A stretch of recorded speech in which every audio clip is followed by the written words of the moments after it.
ওকে, আবারও নতুন ভিডিওতে স্বাগতম।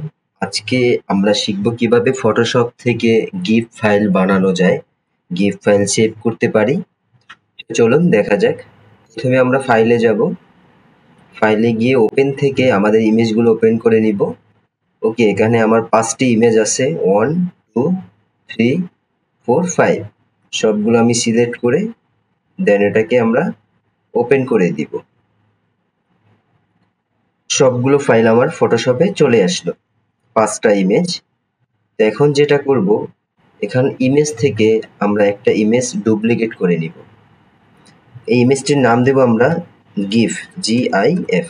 ওকে, গিফ দিলাম। এই ইমেজটা আমার গিফ হয়ে গেল, মানে আমার মেইন ইমেজ এটা। এখন আমাদের যে মেইন ইমেজ এটা, এখানে আমরা যেটা করতে পারি, প্রত্যেকটা ইমেজ আমরা আমাদের ওই ইমেজে নিয়ে আসব। সো আমরা লেয়ার 0 করে এটাকে আমাদের গিফ ফাইলে এনে রেখে দিলাম। ওকে, এটা আমাদের নেওয়া শেষ, এটা আমরা ফেলে দিব।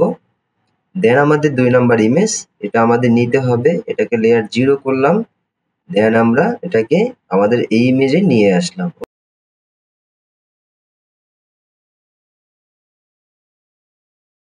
দেখুন এখানে আমার 5টা ইমেজ চলে আসছে, এখানে আমার 5টা ইমেজ চলে আসছে। এখন আমরা এটাকে কিভাবে গিফ ফাইল করতে পারি?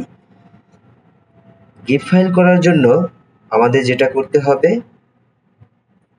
এখন আমরা আমাদের উইন্ডো একটা বার দেখতে পাবো, উইন্ডোতে চলে যাব।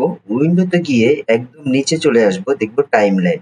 আমরা টাইমলাইনে ক্লিক করার পরে এরকম একটা টাইমলাইন চলে আসবে। দেন এখানে লেখা দেখতে পাবো ক্রিয়েট ফ্রেম অ্যানিমেশন।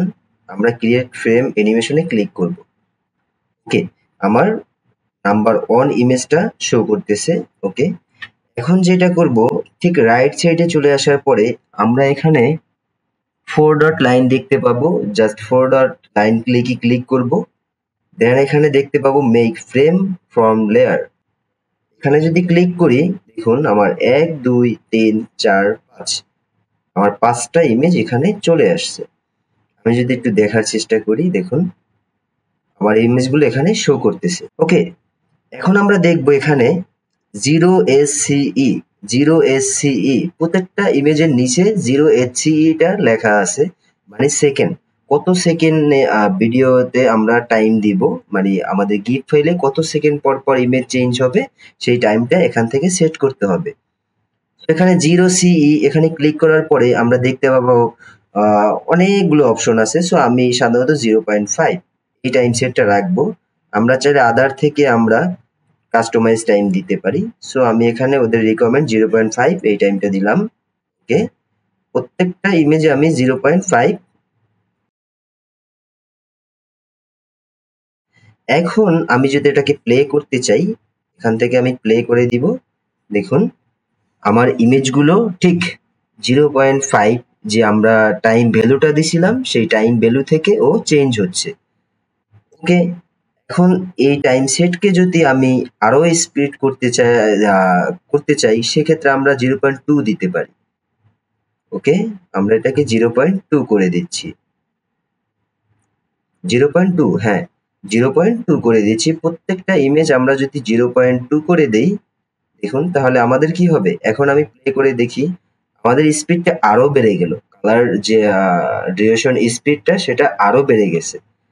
ঠিকভাবে যদি এটাকে আমরা আরো স্পিড বাড়াতে চাই, আমরা বিভিন্ন এখানে অপশন আছে, দিতে পারি বা কাস্টমাইজ করতে পারি। এরপরে আমরা এটাকে সেভ অপশন, ফাইলে যাব, ফাইলে গিয়ে এক্সপোর্টে যাব, এক্সপোর্টে গিয়ে সেভ ফর ওয়েব, এখানে আমরা সেভ করব। দেন একটা অপশন আসবে, ওয়েব ফর্ম পেজটা আসবে। দেন এখান থেকে আপনারা ফাইলটা সেভ করে নেবেন আপনাদের ইচ্ছা মতন গ্যালারির যে কোনো ফোল্ডারে।